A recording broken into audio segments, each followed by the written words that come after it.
one. I just love you guys, and I appreciate you being here for us, and I appreciate you doing the things that we are doing, and I appreciate you building this. Please like this episode, as well as every other episode you do enjoy going on right now that I'm very excited about. And I see Doge, and I see the realignment of the educational system coming together for a real unique opportunity that we haven't had in a long time. And that's exciting more and more each day. It all comes back to coming back to yourself, taking your, you have three brains, right? You have the brain of the head, you have the brain of the heart, and you have the brain of the gut, gut instinct, right? I would love to really be able to get into some comfortable situations where we can start feeding back into the community that we haven't had in a long time. If we take the right approach, we have the ability to really dramatically affect not only the children growth, we could start turning revenues and rolling them into, for instance, here in the small town, seeing what kind of effects we have. We have coming up very shortly, as much as we should. And I think this is probably the strongest because it has emotion as well. And then those two signal to the brain to send out the chemicals that do the work that needs to be done according to whatever I have already talked a little bit about it with Emma on Emma Lynn and Grandpa Rod.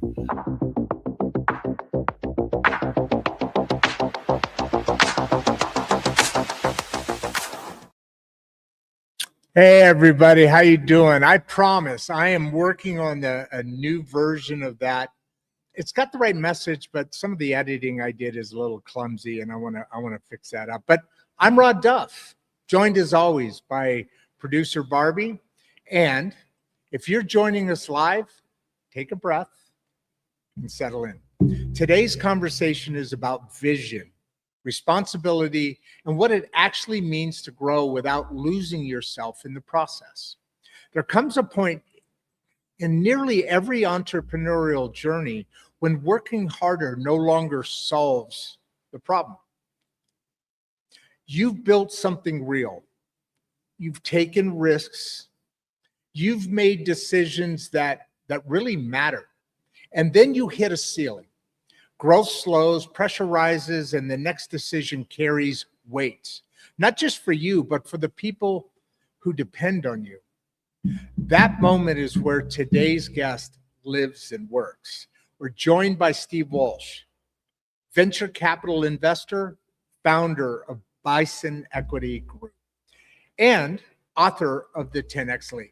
Steve has spent more than 25 years operating where decisions come with real consequences: capital allocation, leadership judgment, risk, and long-term outcomes.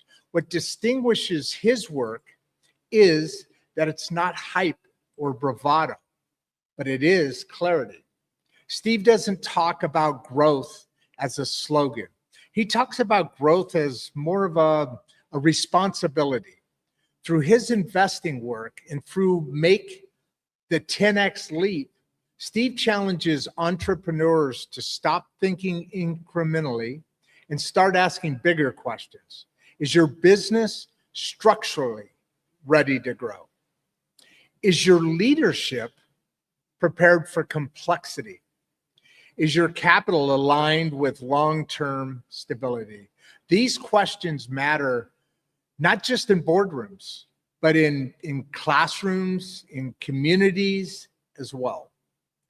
Here at Insights and Straight Talk, these same questions shape everything. I mean, everything we do. Through our partnerships with Leaf Lab, the Regeneration School Project, and Voices at the Table, we're focused on helping people, especially the next generation, develop judgment, adaptability, and real-world, tongue twisters here, and real-world decision-making skills.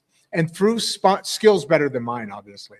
And through the sponsors like the Mangum Library here, we are able to keep If I can keep talking these conversations, we can keep them accessible.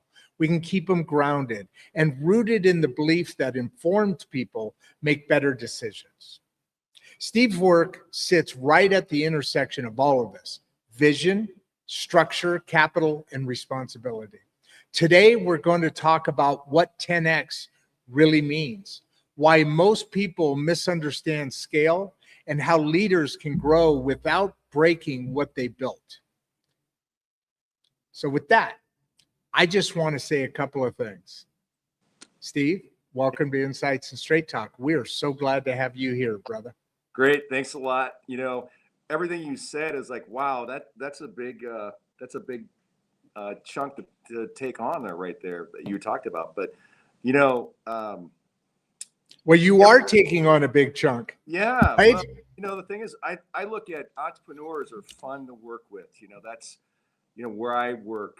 When I grew up, that's kind of where I started. When I was in my, I would say 15 or so, that's where I started. I was an entrepreneur back then. You know, I was an investor and entrepreneur back then. What I did is I worked on motorcycles, and what I would do is build motorcycles, fix them up, and sell them. And that's where my start of my entrepreneurship started. And then on top of 15. Yeah. So, Nice. so the other thing is too, on top of that, I read the Wall Street Journal all the time. And that was a crazy, you know, I had really good mentors, and I go back to every time I talk to entrepreneurs is, who's your mentor? Do you have coaches? And that's one thing I look at is, even back then, I didn't know they were mentors, but I had some really good teachers. The teachers that really got me to so important to do things like read. I was a big avid reader back then. I struggled in class in school, but my teacher really saw something in me and said, start reading. And that's really what it took off. You know, when I started doing a lot more reading, I would say that was probably the next step for me to get to the next level. But it also created one other thing that I had that I see a lot of entrepreneurs: grit. They have that grit to like push through, you know, the hard 100%. the hard times that they have. What I look back then is into now is that grit. You know, it's something that you can learn grit. I believe that it's a matter of like, it's like a muscle. The more you do that, you know, the more things you can work with. It is that muscle that you can create, that stability, that you can push through any of the hard things that happen. And entrepreneurs, as an entrepreneur, you know, it's not always easy. And one of the things I would say is find coaches, find, you know, the mentors along that have gone through it. They may not have been doing the same thing you're doing, but they can give you a lot of the things that you could probably learn from. And then on top of that, okay, let me jump in right there. Sorry about that. I should have come in a little bit sooner. But you know, I consider myself a safety net. This is an easy one, but I consider myself a safety net. And if I understand it, trust me, anybody in this audience, because they're way smarter than I am, will understand it. So I know what grit is, but can you expand on how grit, what it looks like? What does that look like? So I'm an entrepreneur, and I think more and more people are, and I think the more and more you have, the more and more in this evolving economy, I think there's going to be adjustments or facilities that encompass people becoming more entrepreneurial, because the old systems are different. Everything, AI, everything's different. What does grit look like? Man, well, grit to me looks like, you know, there you go. Sometimes when you struggle, when you're struggling, when you're you know, telling people or telling you that, hey, this isn't going to work, things like that, the things that you do to get yourself to the next level, the consistently you're doing every day. Okay. It's a consistency that you see, that you continually do the work every day. It may not be easy, but it's that idea that you know the direction you want to go. Clip it. And you want to continually going with that. And that's the thing I would say is you continually want to get to that next level. And that is, you find systems, you people, the things that get you to the next level. But also too is that grit is, it's hard to, I would say it is hard to define because it is something inside you that's pushing you to the next level, that you can go to the next level. That you've gone through this before. Maybe it's something that you did in high school, maybe it's something you did in college, or maybe it was something you did, just in real life. But you've had those struggles before, that you can get to the next level. No matter what, you can do that. You can get it to push through. A lot of times what happens is people say it was too hard, or I can't do it, things like that. Or somebody tells them that they can't do it, and they can't get through that. But that's the thing where you find people that say, hey, just the opposite. You are good enough. You are worthy of doing the hard things. You can do the hard things. And I would say that a lot of times entrepreneurs, they feel like they're alone, that they can't do, they struggle with it. And that is where you actually find a group of people that are entrepreneurs, because they're quite frankly, entrepreneurs like to be around other entrepreneurs. It's kind of like one of those things where they do enjoy that, and they understand the struggles, and they understand. But that's where grit really comes into play, is that they can share those problems that they've had, and they know that entrepreneur is either has it or doesn't.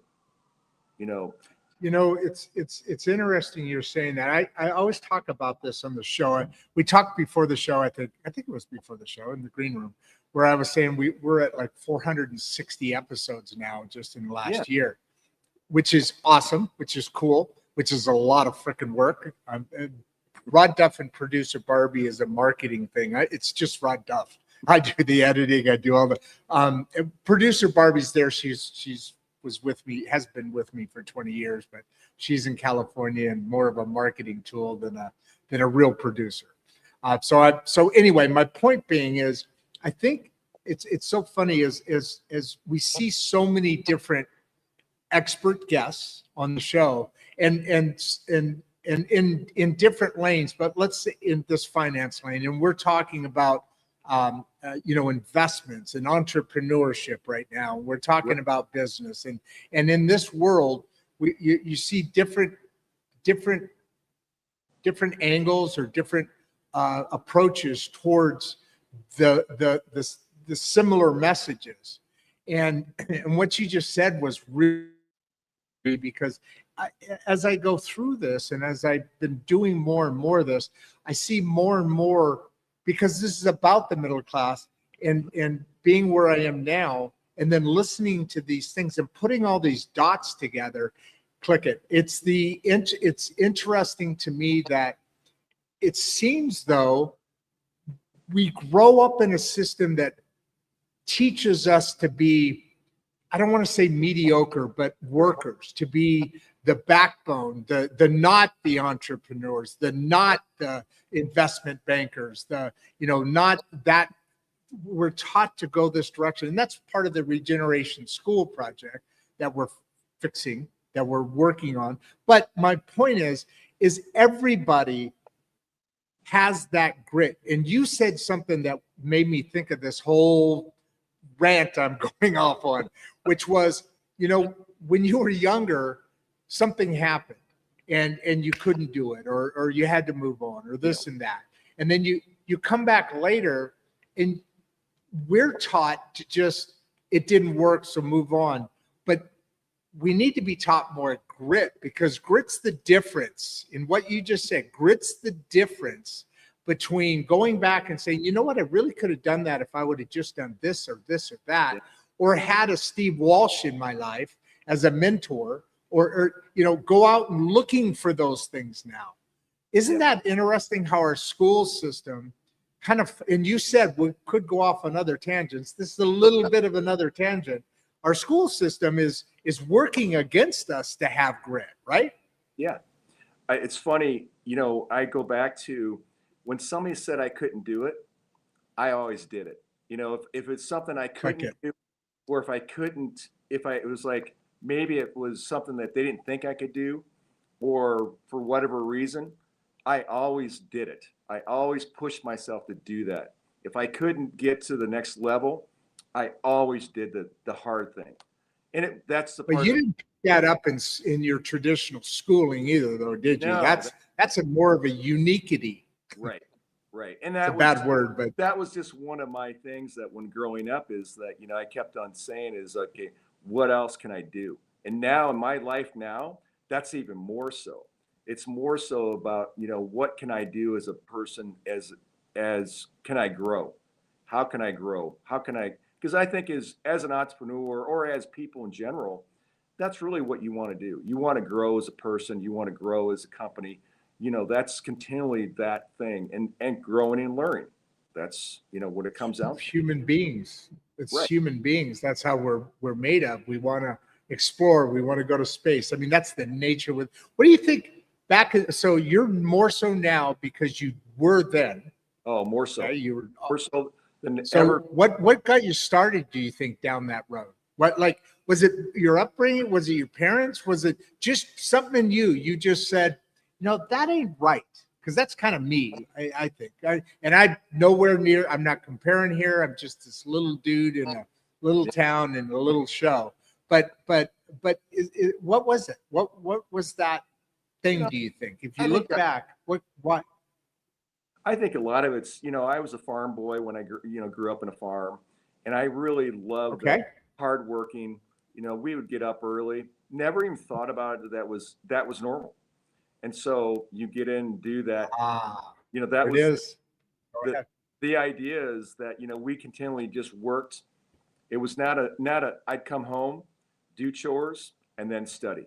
That was kind of the thing that I would do. And so I never thought of it as something that was hard. I just thought it was normal. And so going forward, but that carried on throughout my life. And so I looked at things that I wanted to do and things that I didn't want to do. And that's kind of it played throughout my life. And so That is a that. Finish your story, but just to throw in there, that's kind of where that journey comes from. That's a big part of who makes you who. Because if you're going out in the world, think about that. If everybody was raised on that farm right there, because not all farms are perfect, but most right. of them, you see that a lot, right? Yeah. This is natural. This is Yeah. natural. And you walk out of the world, which is down here. You're starting here. They're starting there. Well, what's going to happen, Steve?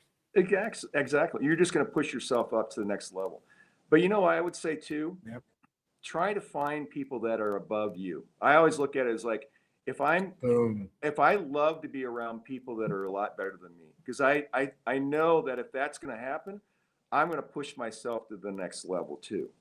And so that's really where I look at as entrepreneurs.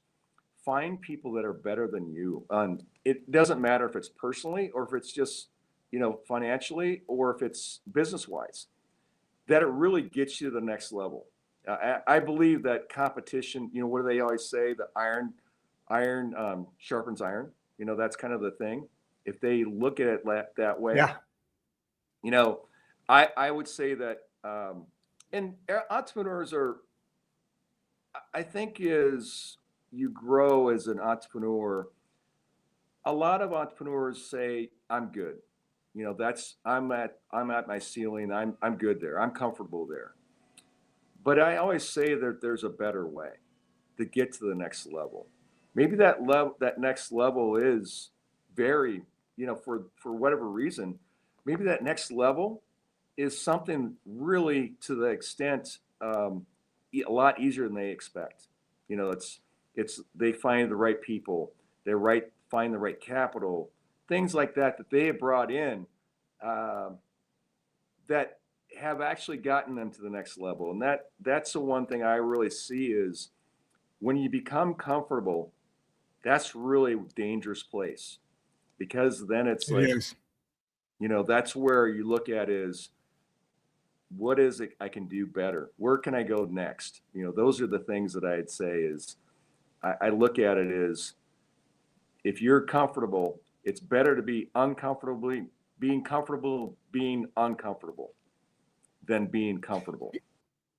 It's kind of like that. I like that. That's very good. We kind of similar. Life is not a straight line, nor No. should it be.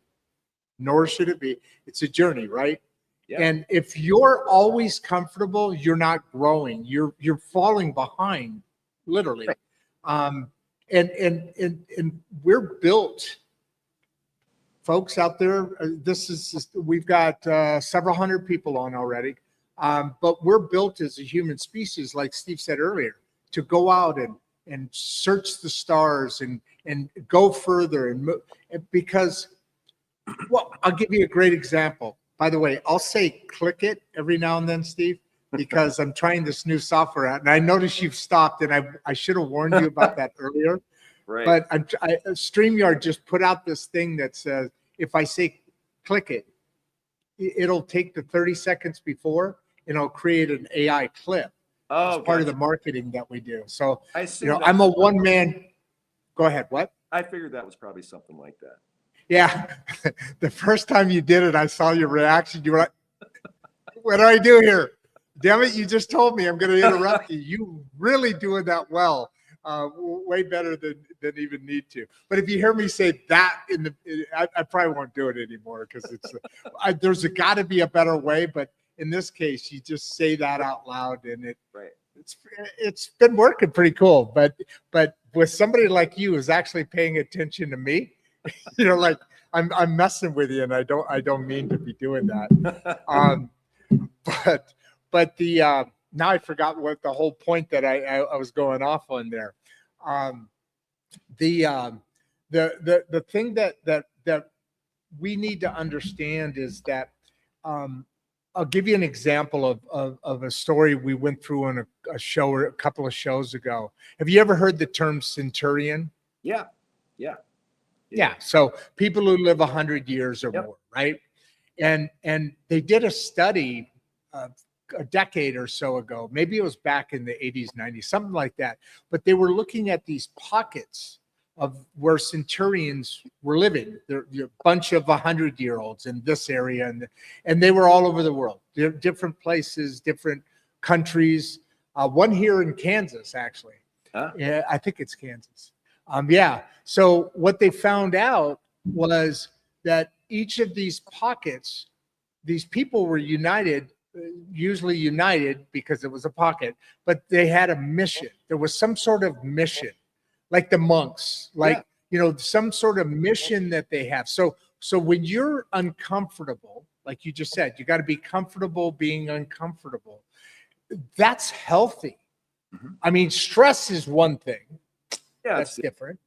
But if you're uncomfortable, that means I need to do more, right? That's what you were getting at, right? And you live longer on top of it. Well, I always say that you have to have a purpose. A lot of times people let's say they sell their company or something like that. You got to find another purpose, right? Because otherwise, if you don't have a purpose, I believe if you don't have a purpose, your life expectancy goes down quite a bit. And so I always say is that find that purpose now while you're running the company, or if you're growing your company now, it's a matter of and the purpose changes, from probably from 10 years ago to now, your purpose changes. And so it has, but it is one thing I would say that to stay alive, you really need to have a purpose. And that's where I come back to is, looking at the book was why I wrote that book, 10X, Make the 10X Leap. I was seeing a lot of the entrepreneurs doing the same thing. They were kind of in that part where they were struggling, they were working long hours, and they were comfortable doing long hours. But they weren't doing things that they could be doing, like seeing their family, spending time with their family, traveling, doing things that they should have been doing. But if they would just look at their business outside their business instead of always being in the business, looking outside the business and then looking from the outside in. What was really nice about that then is then they can look at, okay, who do I need to replace what I've been doing, for the last 10 years? What do those people look like? And then what is it that I need to get to the next level? Is it a system that I need? Am I missing systems? What do you mean by the people? I didn't quite Employee. connect that yet. So what happens is a lot of Okay. times an entrepreneur is doing a lot of things that they shouldn't be doing. So and then what happens is that they can replace it with an employee. That employee, they always say, well, I can't afford it, or I don't have, I don't have enough time to train them, things like that.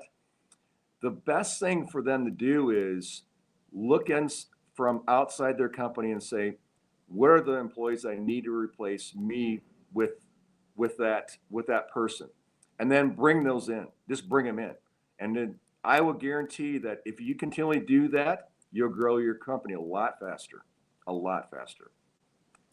And on top of that, go ahead, Bruce. Go ahead. No, well, I didn't know there was an on top of it. Sorry, I was just going to say. So what you're talking about there is really start, and this is a hard thing to do, especially young entrepreneurs or smaller companies that an entrepreneur has built, is to give up responsibilities. You said that employee is what you meant by that, and that makes perfect sense. It's not easy to do though, is it? And then on top of it, I think you look at it this way. What do you want to be? Do you want to be kind of the jack of all trade guy, or do you want to be a business owner? A business owner is a lot different. A business owner actually does the things, replace the people, brings the capital in, puts the systems in place to get him outside of his company, to really get where he's a visionary. Most entrepreneurs are visionaries. And what the visionary is, get him out of the day-to-day stuff so he can do the hard stuff, so he can see the vision. Yeah. A lot of times they don't do that, and so they miss the big picture. That's really where it comes back into play. So really, really good point there. Hey, all right, I've got to learn your hesitations better there, because I'm really messing with you really bad there. You're doing really good stuff, and I'm interjecting. I'm reading it wrong, and you're pausing, and then you're getting ready to say the next level point, and I'm just smacking on you there. I am so sorry. I'm trying to get this. I'll get used to what you're doing. Okay, you're really good at that pause, and then, but I dive into that pause, that little hole that's there. I dive in and cuddle in. Before you go on with your let me cuddle in with Bruce here. Me and Bruce are going to cuddle into that little hole right there. And I think there's a typo here, but I'm not sure about the beaver hat. Is there something I missed in my research, or 10X is one hell of a beaver hat, I think is what he's saying here? I wonder if the background behind me. I wonder if he's saying that behind me. I wonder if he's talking about that. Maybe the background behind me. Okay, that makes sense. Yeah. I even brought that up. Yeah. Okay. All right. So Bruce, great. That. Oh, I see what he's saying. Now I'm looking at move to your right. I think it's your right a little bit. Move to your right, just a hair. You got a beaver hat. That's true. Yeah. It's a big old kick-ass beaver hat right there. That's what I was okay. saying. All right. Good call. Right. All right. Go ahead with what you were saying. We'll get to Rochelle here in a little bit. So, so I'm looking at, thing is behind me is a bison. I want to go mention that before. So a buddy, please. A buddy of mine took this picture of a bison in the storm. And really what it means is a lot of times a bison does one thing really well. When a storm hits, a bison runs through the storm because they know they're going to get through the storm. Once they get through the storm, it's going to be a lot better. It's kind of the same thing for entrepreneurs, is when they get through the hard stuff, they know what's going to be on the other side. It's a lot better being on the other side than it is where they're at right now. But that's where I look at it is, if you look at scaling a business, it's a lot of learning. but that's where it comes into play, is bring in people that will help you get to that next level, that's scalable. And the more you work in outside your business, it's a lot easier to scale that way than it is in your business all the time. And that's where entrepreneurs are notorious for that. They tend to stick inside the business so much that they can't get out, and they can't really look at the bigger picture. So I always look at it as, when I look at the company, when I want to look at investing in a company, I look at the founder, see if he's obviously ready for that. Two is, what is his bigger picture? Does he have a bigger picture? A lot of times they don't. So I bring in and look at it as, okay, let's put together this big picture. If they say it's 10 million, I say, why not 50? Because I guarantee you, if it's 10 million, they're thinking too small, way too small. But if they're thinking bigger, I'm all about that. But I always say, if you can think bigger and then work backwards, every time you do that A to B, it's kind of the A to B. If you work backwards on that, then you can decide, who do you need to get in place?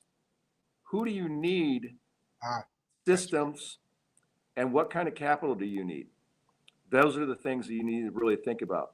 And then also too, what is it that you need to become? A lot of times entrepreneurs are, they've been grinding it out so long, really they need to become like a business owner, the true business owner. And they may not even know what that means. No, exactly. At that point, they're just so focused, going at it. Right. Yeah. So focused. This is a perfect time to, if you don't mind, to bring in Rochelle's question, because we're talking about this right now as far as founders. How do they know? How do I know that the business is structurally ready to start scaling? So what is that indicator? I think the more indicators. I think the indicator is, have they been doing the same thing for the last 5 years and they're not getting any more growth? Then it's a matter of like, okay, we're really stuck at this level. Then it's like stagnant.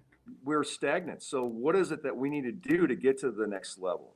And that's really where that becomes an exercise of working on, okay, what does that bigger vision look like? Because right now you're stuck at X and you should be trying to get to the next level. And so what that is, I would say, is it's an exercise of getting to A to B.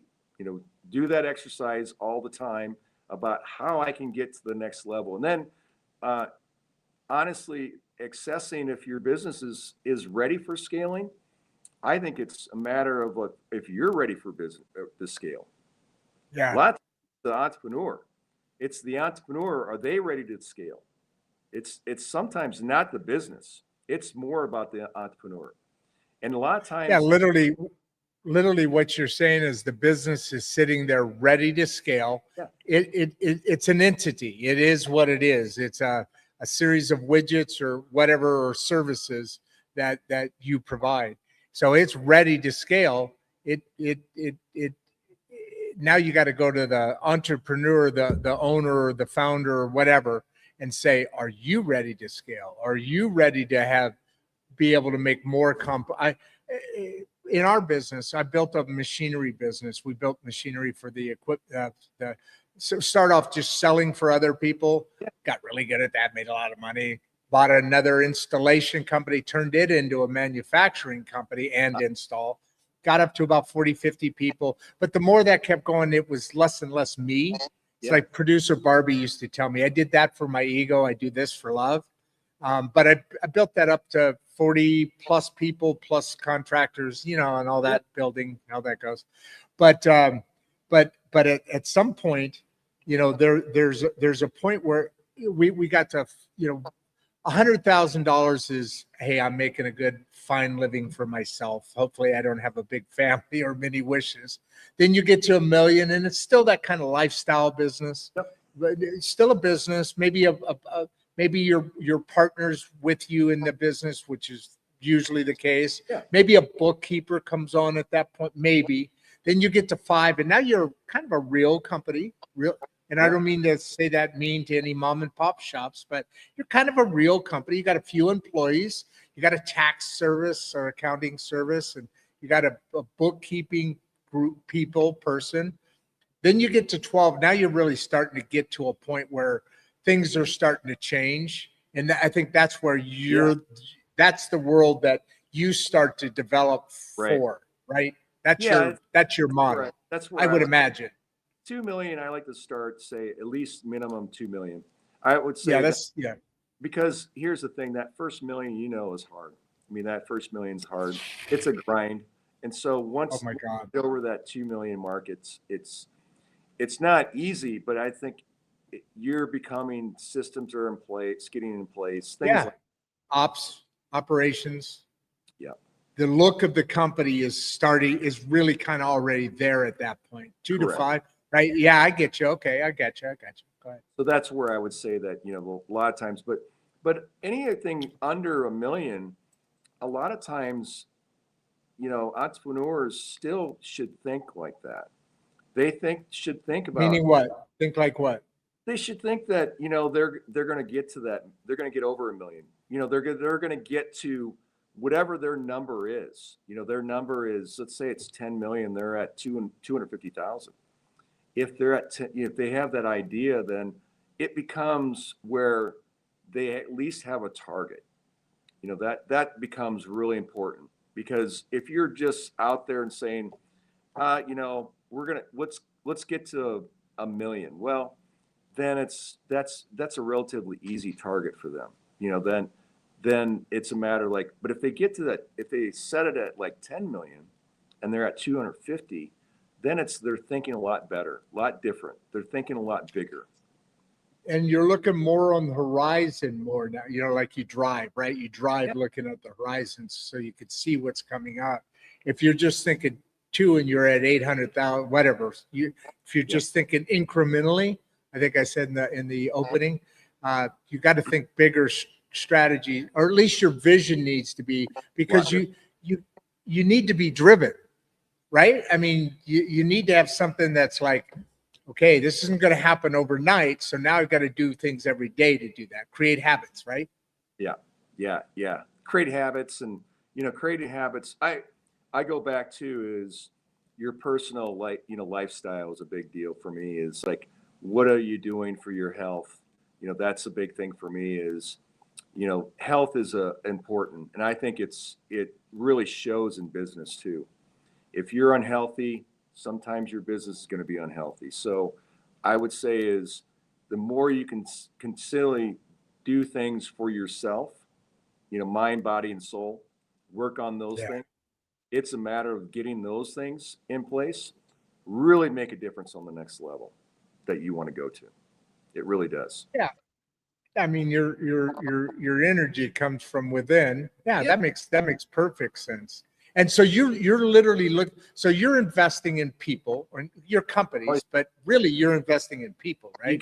You gotta think about that. You really seriously have to think about it as investing in the people, because I've looked at companies, and if I look at the company, I look at the people first before I look at the company.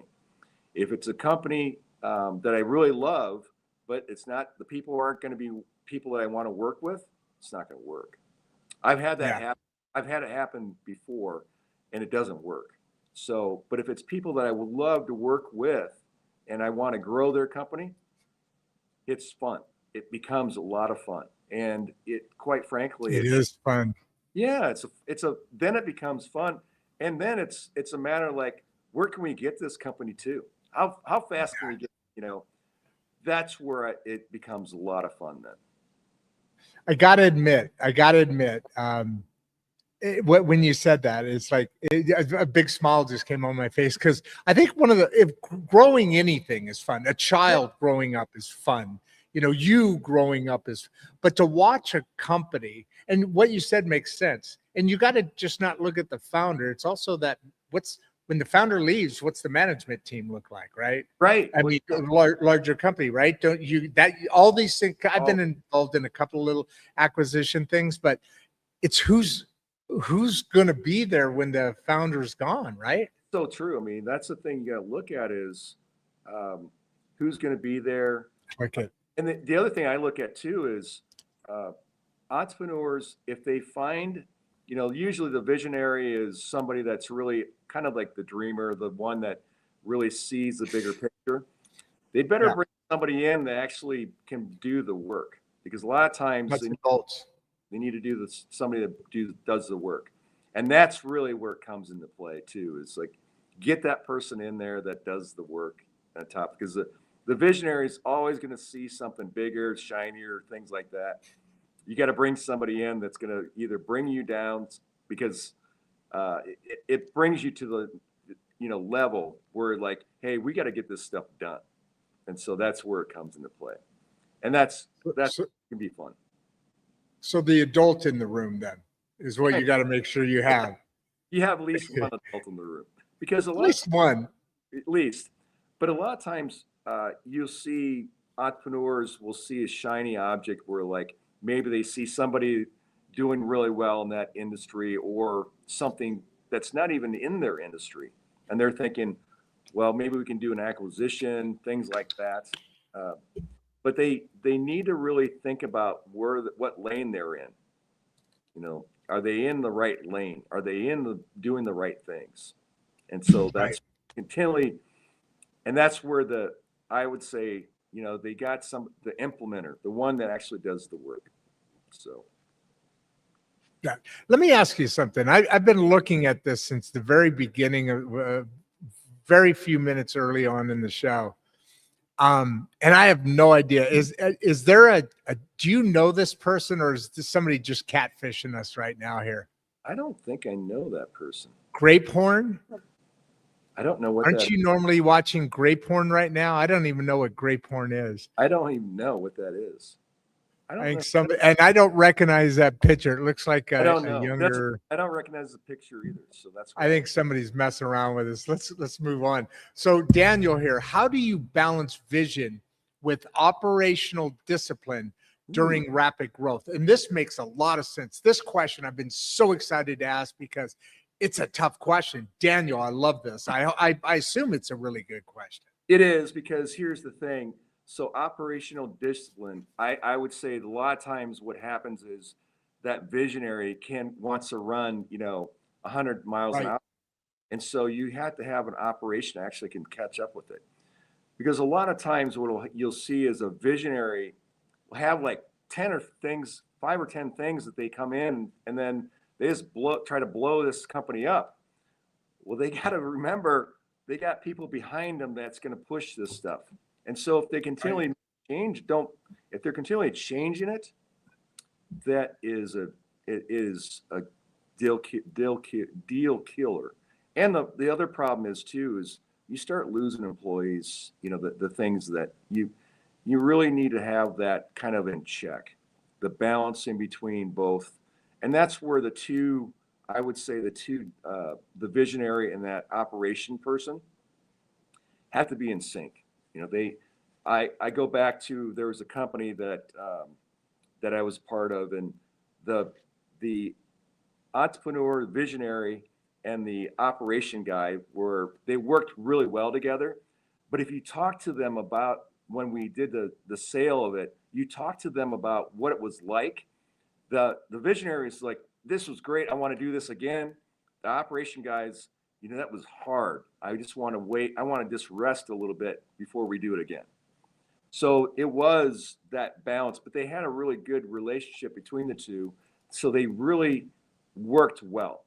And that's where I look at is that kind of that person that you can work with that can get you the next level, because the visionary is going to go, can typically run if you let them. It's a matter like, how do you, if you're gonna let them run, it's that rapid growth can sometimes be too fast, and so it's a matter like enjoy, but I also say enjoy that ride.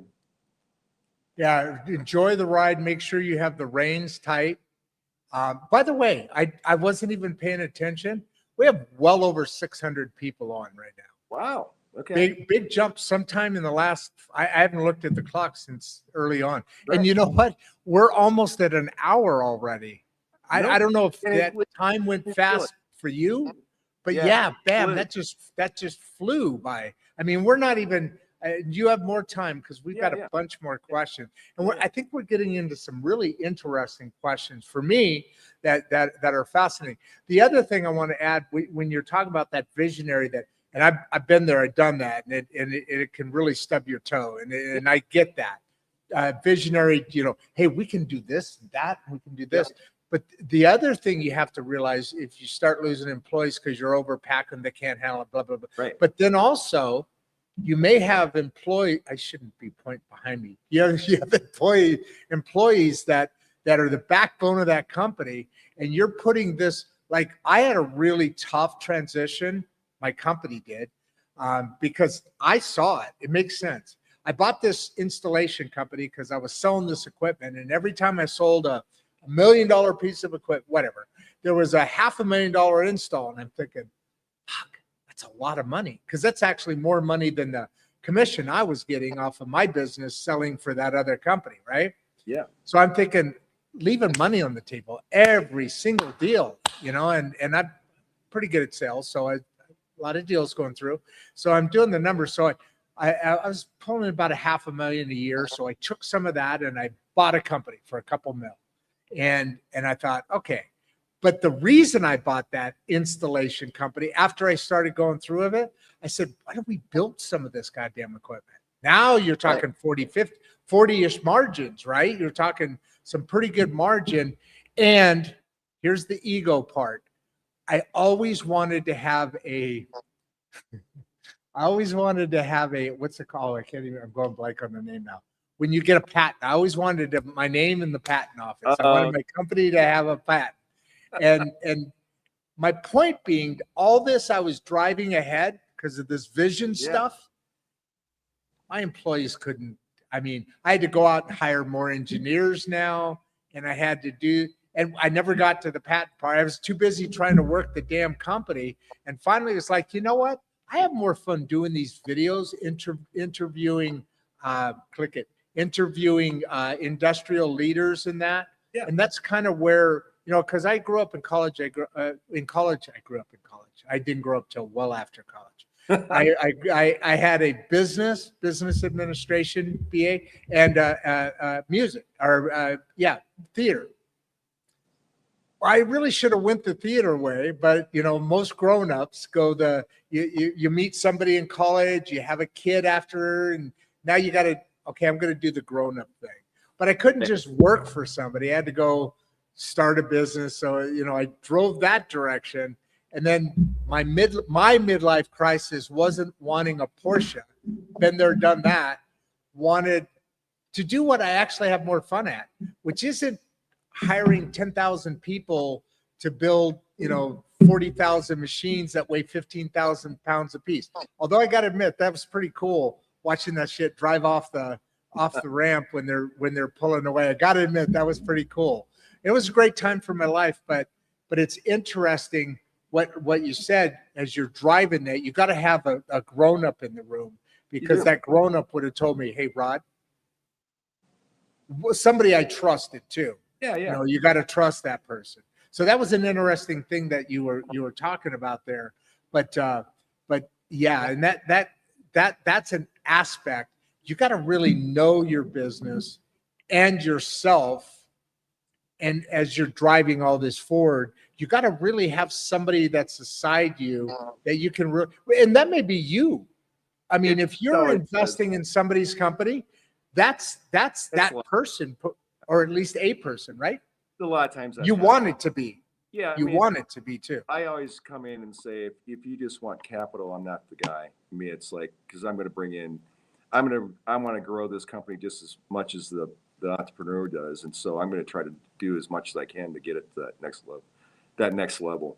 You know, I think a lot of times there's a lot of things that you can do that most entrepreneurs don't even think about. And so that's where I come in and look at, the company and say, okay, we can do maybe something a bit different.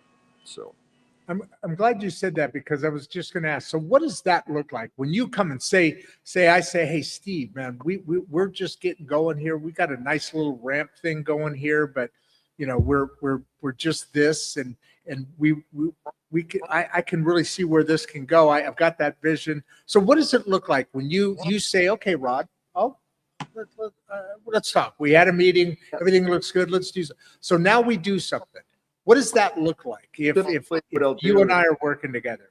If it's going to be, I always say, if it's just capital, a lot of times that's not the first thing that they need to start with. That's really what it comes down to, is like, what's that plan that you're going to put, if you use that capital, put it in place. Because a lot of times what happens, they get capital and they spend it on things that they shouldn't be spending it on. So that's where I come in, and it's like, let's put together a plan to get that once we get the capital in, we're going to bring in people, probably put some systems in place. That's the one thing is, what we're seeing is, when do you consider outside capital? I seriously would think right away. I mean, a lot of times that I always say to what do you mean by wait, whoa? What do you mean by right away? So I went down, I got my LLC, I turned around, I rented my building or whatever, and I walk in the front door. My next call is to you. No, I would say is you got a company up and running. Let's say this, but I would say the one thing is, a lot of times entrepreneurs start too slow, meaning they do is like, yes, they don't think about it, and all of a sudden they need it. So I always say, go before you actually need it. And that's really what it comes into play, is when you're thinking about growing a company and you want to grow it, let's say it's at 5 million, you want to grow it to 50. That's where you come in and work on going backwards, and then decide, what do we need for capital to get this thing running the way it needs to. And if you need capital, a lot of times entrepreneurs are, that's the other thing is, entrepreneurs a lot of times think capital will fix everything. And a lot of times it doesn't. That it makes problems worse if you don't have them corrected to begin with. I've seen it many times where entrepreneurs bring in a large amount of capital, and all of a sudden they're in the same place they were, 10 years from now. And it's because that capital they didn't have the things in place to get to them the next level. And that was what really hurt them. Okay, you got me curious on the line here. I think we're going to stay here for a minute, if you don't mind. So capital, you think about early. You don't necessarily call the first week you're in operations, but you know that down the road you're going to need something. So maybe along you're tucking away some information that you can resource later. Okay, right. I got that. Now, so when you come in, so we're at a point here, you and I, we've moved down the road. It all looks pretty interesting and comfortable and the right fit, and it all looks beautiful. Nice little thing. And we say, okay, let's put some capital into this company and make it next level. We want to build that whole regeneration school project, and it's going to take some work, some marketing, this and that. So you come in, and if it's just capital, you're not the right guy, and that makes a lot of sense. Yeah, that makes a lot of sense. But you being the right guy for somebody like me, who's just me, and I've got my vision and all of that stuff. What do you do when you come in? So the reason I'm asking this whole thing is because you said they may bring in capital, but then spend it on the wrong thing. Always do. Yeah. Okay. So what are you looking at? What are you looking? So let's say it's this little show that we've got here. I'm a columnist for the newspaper. I've got 3 Substacks. We issue Substacks 3 times a week, and that's a news thing of sort. And I'm working on getting some radio right now. I'm working on that. But basically we're this, right? Yep. And we've got these other goals. What are you doing when you come in? I'm basically stepping back and just at this point communicating with you while you're analyzing and still doing my job here, my thing. But what are you looking at that at some point we're going to discuss and then so how does that relationship work? Because that's a big deal. It's like capital and in you coming in helps support the protection of your capital that you're investing. Right. So good. But it's a win-win too, because you're now basically saying, okay, I'm bringing in this money. I know money. I know what companies need. I know where they need money at, or, what are you looking at? How do you make those decisions? What decisions are you making? What can I know what's in your head when you walk into my business? So when I look at a company, the one thing I look at is, do they have a renewable, do they have, January 1, they know they're going to make some income. What is their income? What is that income going to be consistently? They're not selling a widget. They're not selling another. If they're consistently doing something to make a subscription model or something like that, what are they doing to make consistent capital and consistent money? If they don't have that in place, that's number one thing we work on is get that in place. Get it something that we can do. The other thing is too, a lot of times entrepreneurs say, we're just selling a product. We're not doing, if you're just selling a product, you're just a commodity. You're just becoming a commodity like anybody else. But if you bring in your customer into your ecosystem, into your company, that is where it really becomes big. That becomes sticky. I love that. The more things that you can create to keep that customer happy and happy that they're going to be not only going to buy more from you, they're going to bring other people to buy stuff from you. I don't care what it is. It can be anything. Manufacturing I love manufacturing, but I look at things like that. I look at how can we create things that I will do January 1. I know I'm going to make this kind of capital to start with. And then on top of that, is a subscription model? Do they have things like that? If they don't, we work on that stuff right away. Because that's really important. So you'll roll up the sleeves, and say, hey, Rod, you got this Substack thing going on here. You got a few subscriptions, I know a little bit about this. And you dive in. Either that. Here's the other thing is I'll bring in, or you tell how I can dive in. I'll bring somebody in. I'll bring somebody from the outside. So I'll bring somebody outside. So that would be the other thing is I can bring in people that will. If I don't know it, which I don't know everything, if I don't know it, I can bring somebody else in. And that's another powerful thing is I'll bring in people that they typically will need either to get to the next level. And that's where it comes into play. Capital, like I said, capital's great. So you have a whole resource as well. So you're a smart guy, ABCD. I'm a smart guy. I know. I like to put it this way. I know a little tiny bit about a whole lot of things. That's why I do this show. Because I bring in the expert, but I can communicate with you and have a conversation and roll it down the line there. So I know, and then there's a couple things I know a whole heck of a lot about, right? And so that's what you're talking about right now. And then I bring in an expert, just like what you would do. Right. So you bring in an expert, probably pulls off of that capital that you're investing in, but you're getting the biggest bang for your buck with this other expert that you brought in, right? That's the pitch. It's kind of like in the model you're looking for in my case, it would be, a monthly regenerative income, just a model. That model is, I want to get to that. I mean, can you imagine $9 a subscription a month at $1,000? 1,000 people, or you got to balance those numbers to get whatever that number is. But the model you're talking about, when you're emerging, somebody's like the car model, the car dealership. They have a Ford, they sell you that car. I'm just saying Ford, whatever. I don't actually have a Ford, but I have a nice little Alfa Romeo, actually. You ever have one of those cars? That's a freaking awesome car.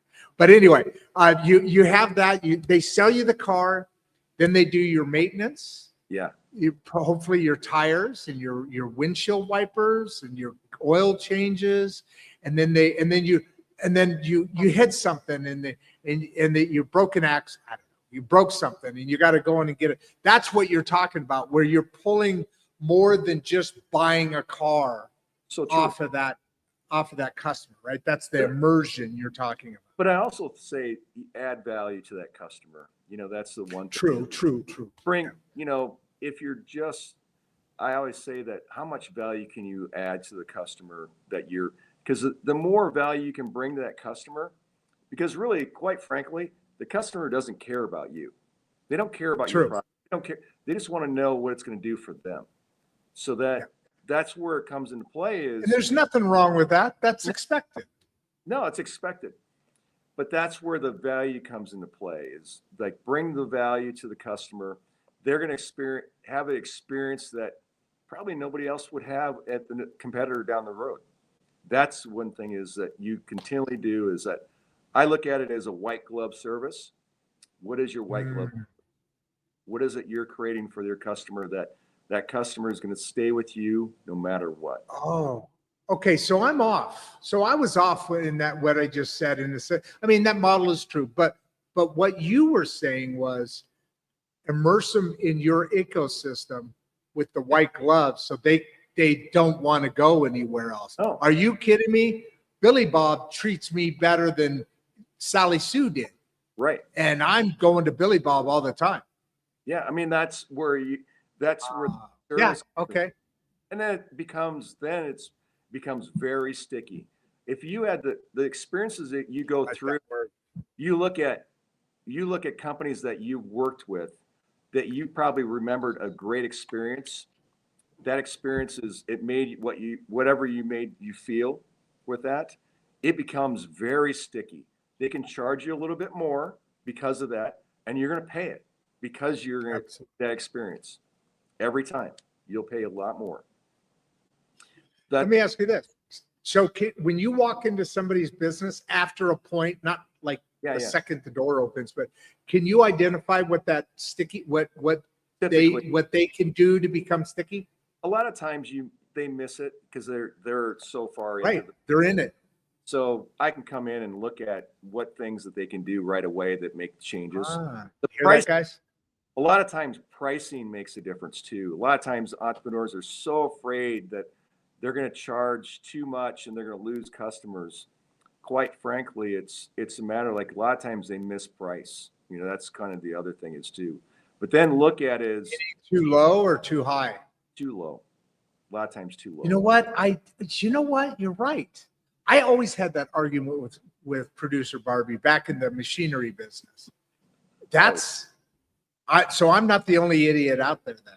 Well, it's really easy. I'm joking, but it's really easy to do that because here's the thing: nobody really wants to change the way they think or do. They're afraid that they're gonna make I would say make a mistake, and so they don't want to upset it. But if they change it completely, where they're working for their customer, they're doing things that nobody else is doing. I mean, it's obvious, and that's in every industry. There's so many industries out there that say, well, ours is different. It's never different. It's never. I mean, the products are different, but the way business operates is basically the same. Not basically. I mean, I see that now. I see that now. I'm old. It would have been nice to see this at 20, but what is the old saying? Hindsight is always 20/20, right? Right. Duh. But I mean, right? All industry runs basically, or all businesses basically run exactly the same. Now that I think about it, a lot of times they do. Obviously, they always say, like I said, a lot of times entrepreneurs say, "Oh, our business is different. It's a product or a service. You're selling a product or service, and then it's a matter of from there. It's what can we do from that point on." Then you got to do is you got to make yourself look different. I always say is if you're in a commodity-based business, how do you make yourself look different? You got to really think about it. That's really the thing is make yourself so much different than everybody else that they don't even think it, you're in that industry. You know, that's Interesting. you can do. Now that's when you say commodity-based business, you mean just anybody selling a thing that's got a lot of competition. Right. Your first goal is, okay, how do I stand out? How do I- Everybody wants to stand out. Not just more marketing, not just that, but it's Steve and I getting together saying, okay, how do I look different? Where's my white glove? Yeah. Right? Always the case is Listen to this, how do you make folks. yourself look different. And that's where it becomes fun, because then Big it's deal right here. Yeah. you do is you start interviewing your customers and look and see why they're buying your product. You really got to know your customer more than you probably need to know the customer more than they know themselves. That's what it comes down. And so, you know, look at Steve Jobs is a good example of somebody that did really well in that industry. He did really well. He was really good at that. Really good. You know, you look at, he created things that customers didn't even know they needed.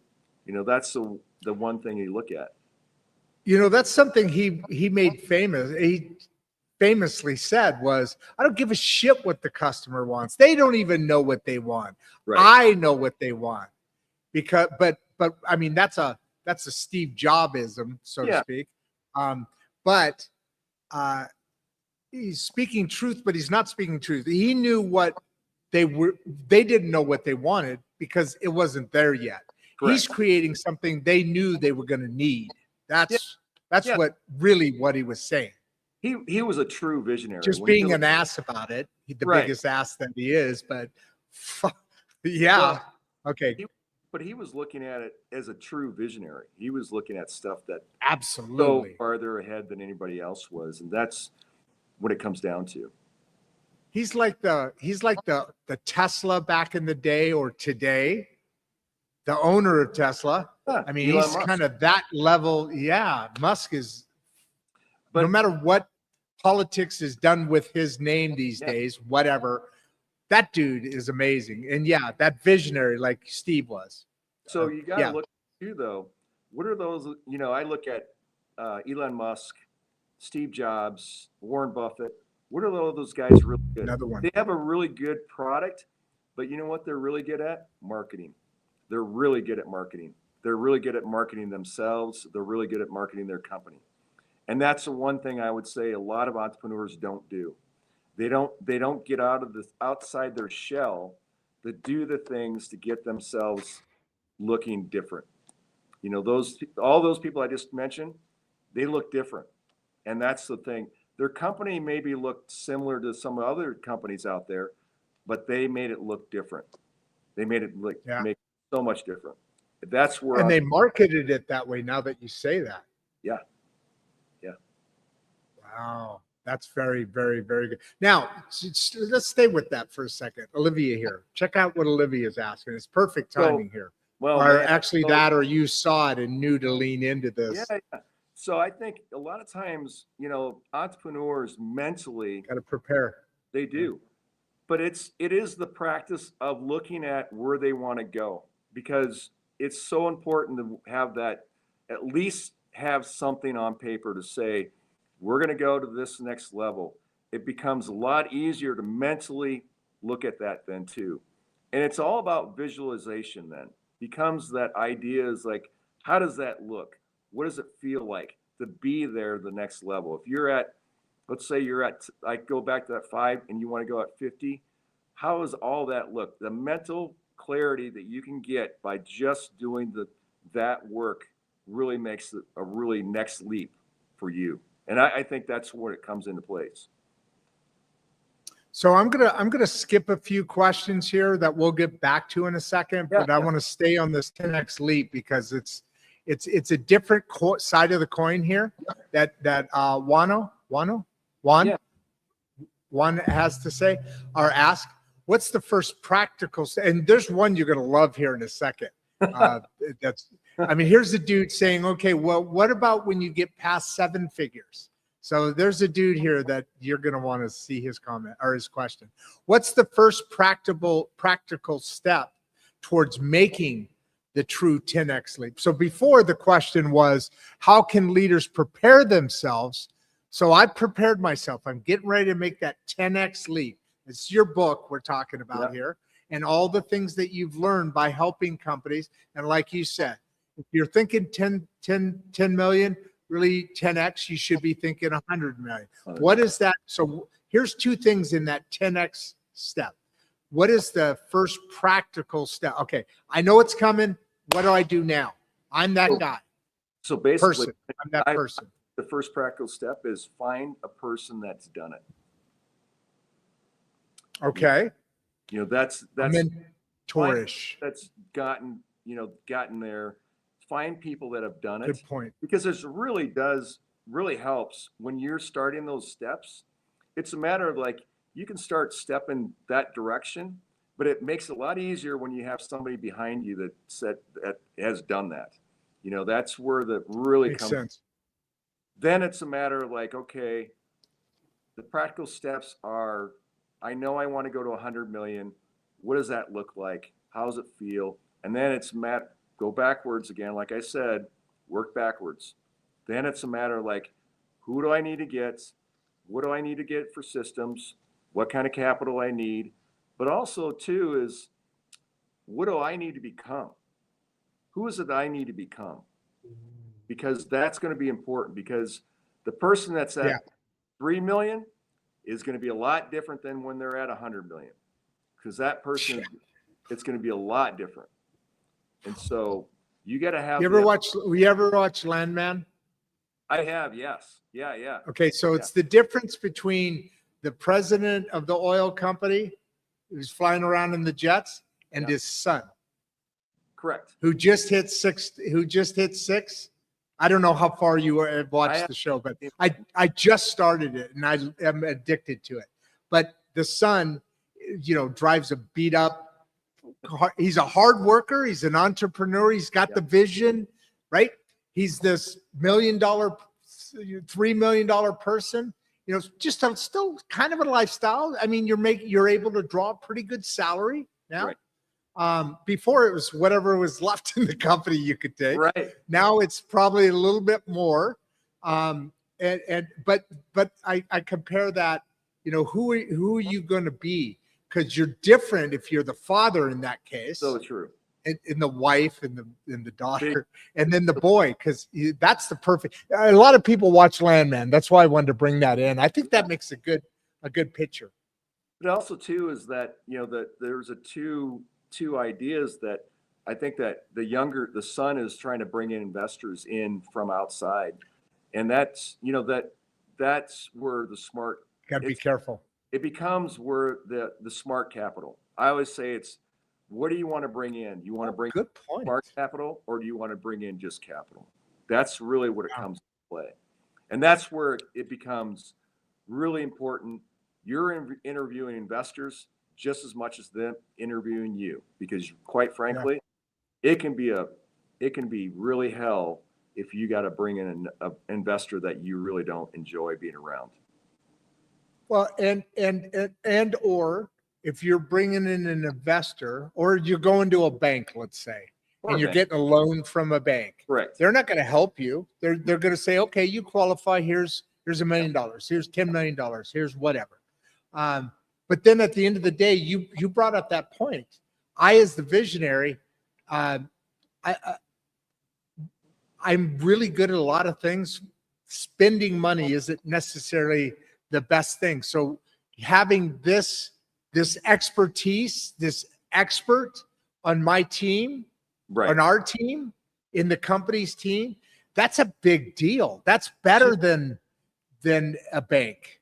It seems to me now. I say smart money is better than bringing capital in, because they'll get you to the next level. I mean, that's quite frankly, it's better to do that. And a lot of times entrepreneurs they start just bringing in capital just in general, and that's becomes a problem. I can see that now. Yeah, I've done that, and that's what I've struggled with. Is you have 10 investors, and all of a sudden you have that one of the 10. That's the problem. You either have to buy him out, or you have to make sure that that he's not going to be a problem. So that's a whole nother level of stuff you don't need to deal with when No. you're already dealing with day in and day out stuff. Correct. And that's where I come into play, because then I I take like care that. I take care of all that stuff. I have the investors that I take care of. I make sure that that's taken care of.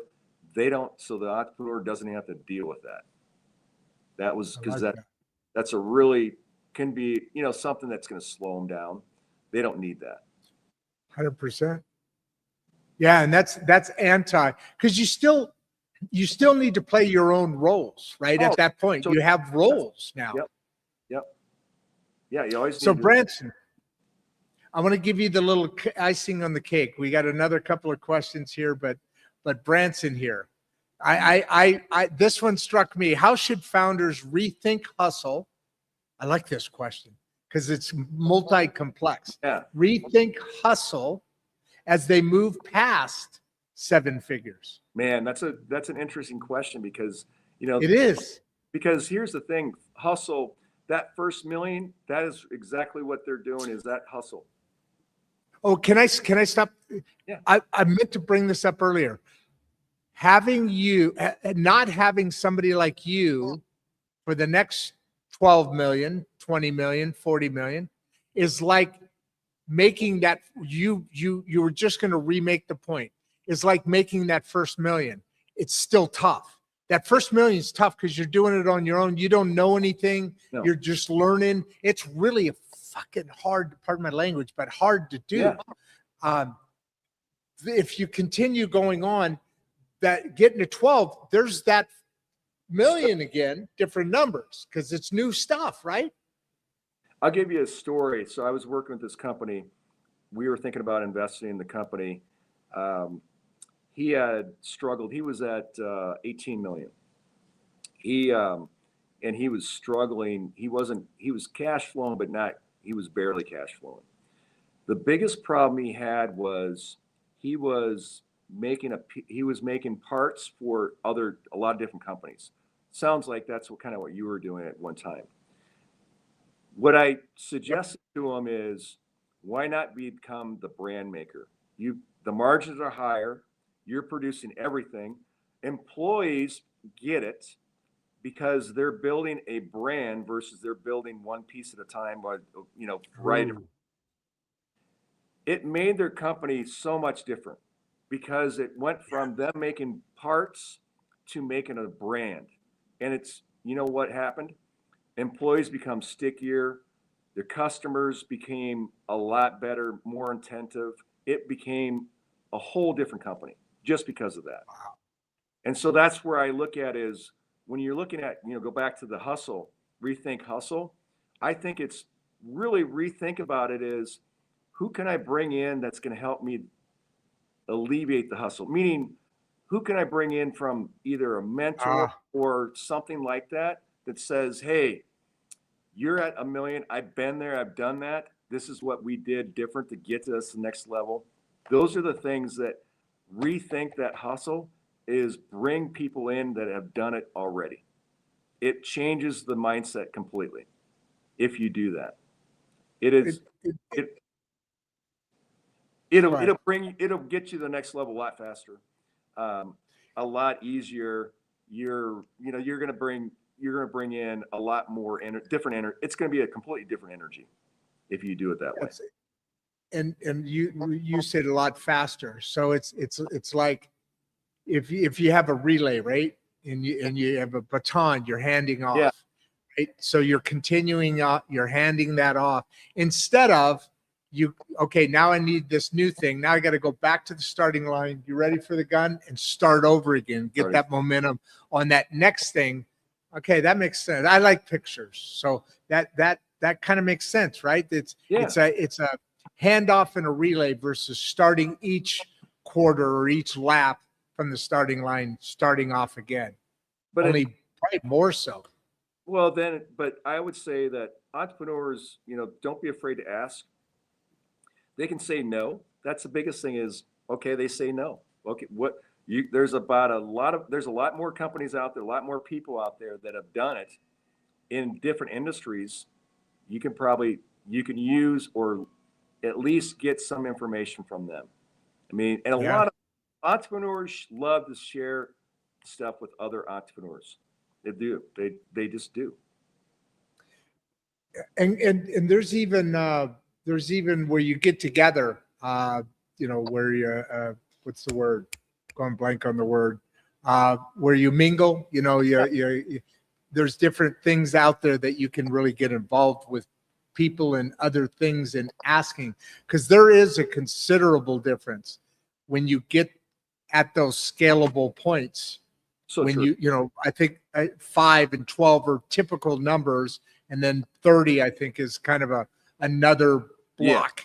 Yeah. Where it really jumps to a different thing. But what you're saying, I love the concept, not the concept. I love your journey. I love your platform. I love what you're doing there, and that you're bringing in capital, but you're probably bringing in an even more important capital, which is, let's spend it this way and do this, and that's how this will happen. I've been there doing that before, and this is what I saw before.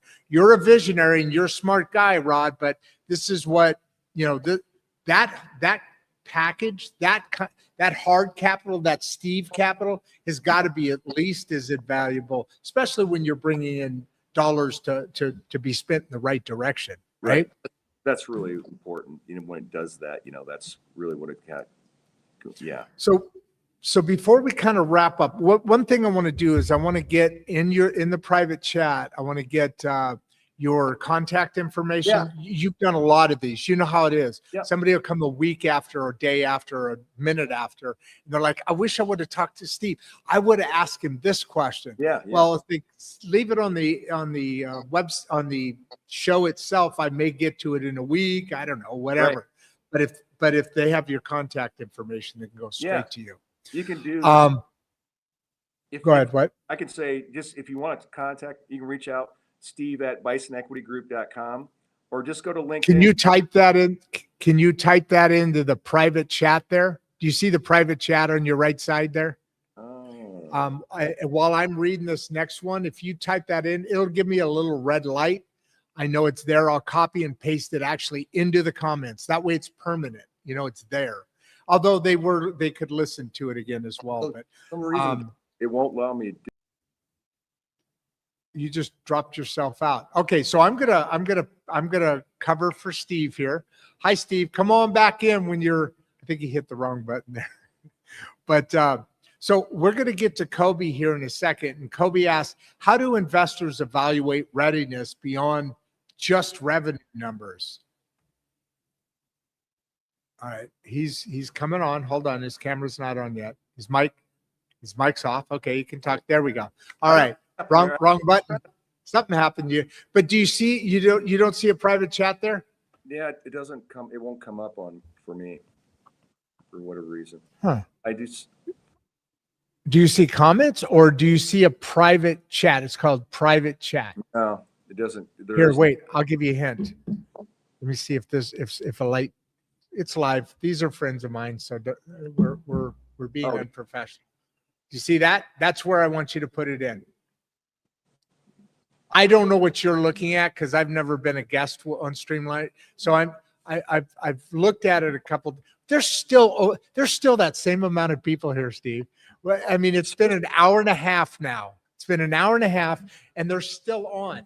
600. Wow. 647 people. They're just locked into what you're saying here. I think we got some good information coming ahead. I really believe that there's going to be a lot of push into your industry, what I'll call entrepreneurship, right?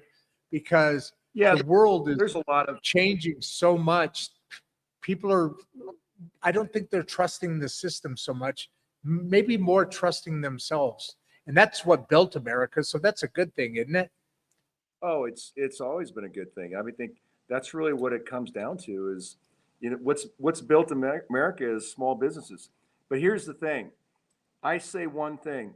Small businesses are only small because that's what the owner thinks of their company. Ooh. So that's that. really down to. If you look at it, that's the only reason it's small. The reason why you can grow a company so many different ways. And it's a matter of like how they think. And if they continually tell themselves it's a small company, it's going to be small. It's going to be a small company. Yeah. All right, then that's perfect for there's your information, Steve. All that's typed out right, correct? Yes. And then I want to come up here and I want to say exactly what you just said, but in a question from Kobe. How do investors evaluate readiness beyond just revenue numbers? First of all, you got to have the mindset, which you're just talking about. But answer Kobe, and then let's roll into a finishing kind of. What do you want to leave 700 freaking people with? I haven't had 700 in a little bit, so congrats, good job. Thanks. So the one thing I would look at is readiness beyond just revenue numbers. It comes down to what's your employees like? You know, are the employees ready? You know, are your employees ready? So here's the thing I see a lot of times when a company wants to grow and they want to grow relatively fast, there's some employees that are going to like push back. You may have employees that are push back because they've been doing it the same way for the same time. That person, either you're going to have to change it and put them someplace else, or you're going to have to remove them. One of the two. And that's the one thing I look at is it is going to be the hard part is if you want to grow, you got to look at all the people you have on board and see if they're ready to grow. And that's where, you know, you look at, you know, the mindset of them is I always run everybody through a predictive index to see who I'm talking to. I would be running all the employees through a predictive index too. Is that a software?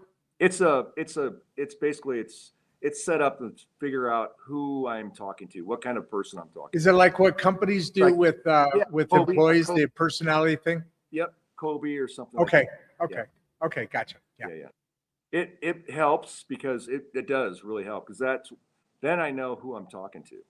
Then it's a matter of like, but the revenue, it is before the revenue numbers. It is, am I ready as a founder? Is it my employees ready are they ready? You know, that's the thing.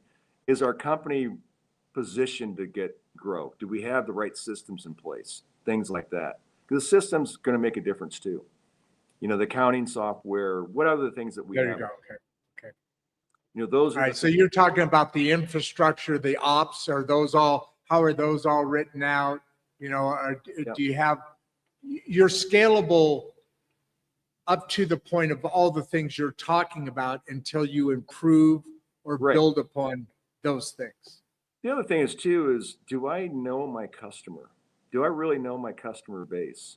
That's going to be the thing is, if you don't really know your customer base, if you're selling, like for instance, if you're just selling widgets on Amazon, you really don't know your customer base, but you really need to figure out who your customers are.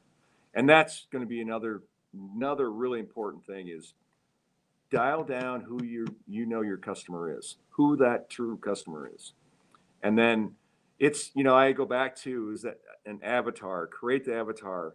You may have 3 avatars in your industry or your business, but each person has a name. You know, you create that name for that customer, that avatar. And then from there, it's a matter of like, okay, I got all this in place.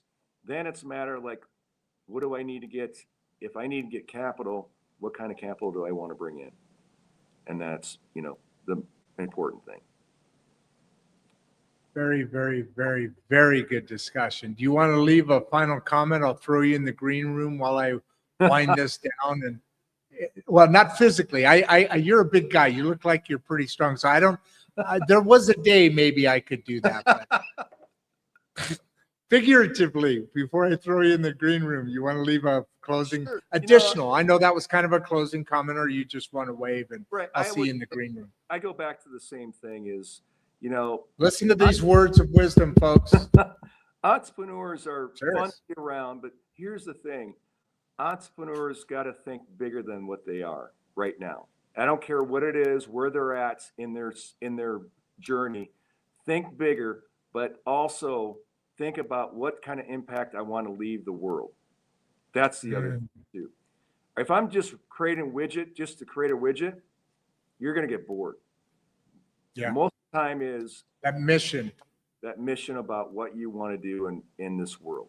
And that's the one thing that's important. I would say that that's just as important as what you're doing, creating the widget or the service, one of the two. So that was, I would say, and also look at your company bigger than it is now. Don't think of it as small, think of it as big, and thinking about what can I do to get to that next level, that 10X. What is 10X to you? Because every 10X is different. Yeah. It's the beauty of being a human, isn't it? So true. All right, brother. Give everybody a big wave. I'll see you on the other side. Hang out for me. Stay away from those peanuts. All right. So, hey, great show. God, I mean, folks, we're closer to 700 than 6. I haven't had a 6 in a little bit. So, Steve, thank you. Great job. Folks, great questions. We've obviously got some really interested people here. Let me bring this back up here. I'm going to leave that as a sitting. Sometimes people leave really cool comments at the end, and I'll leave that as last. But we're going to leave Steve's contact information here.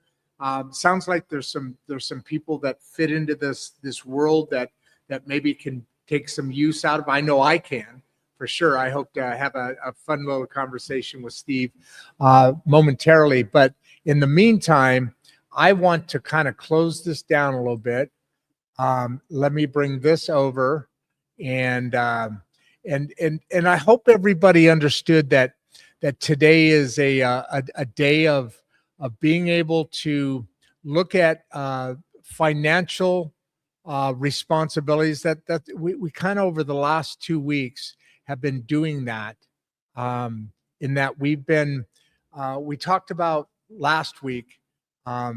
We talked about voices at the table and showing up, and being there, whether you're dented or perfect, being there for your family, for your community, and all that. And this week we've kind of but we've kind of blended that message into a message of being able to stand on your own 2 feet financially. Financially living in dignity, financially being able to take care of your family. Financial awareness is not greed, it's compassion in action, is what producer Barbie calls it. So as we wrap up today's conversation, what stands out to me the most about Steve's story was not just his ambition, but actually his restraint. Knowing where and when and what mindset you need to have in taking that 10X leap. You've got to have some restraint in saying, where do I really want to go? Where does this company really want to be at? What is my mission? It's a widget, yeah, but what am I here to fix the world about?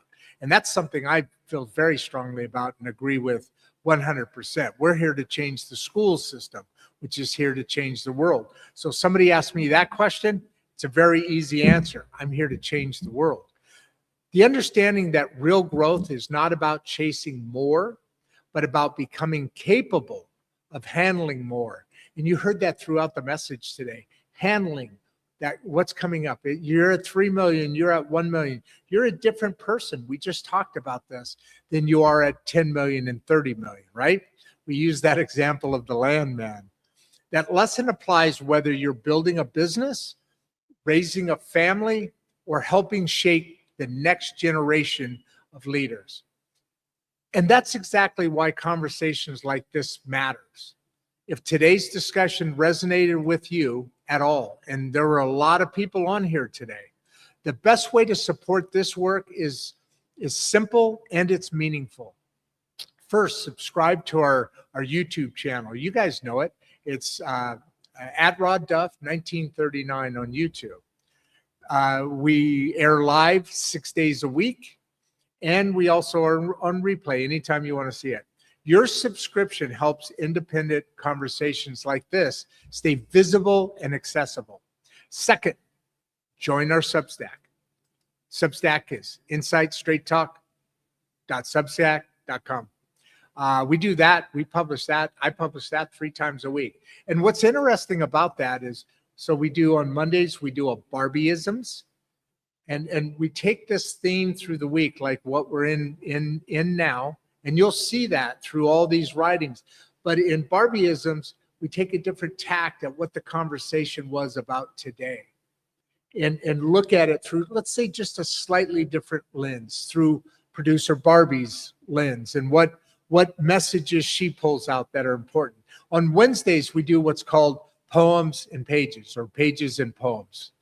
Pages and Poems is, I'm a poet. I've written thousands and thousands, literally thousands of poems, but I also have a book out that is on query. It's a memoir of sorts.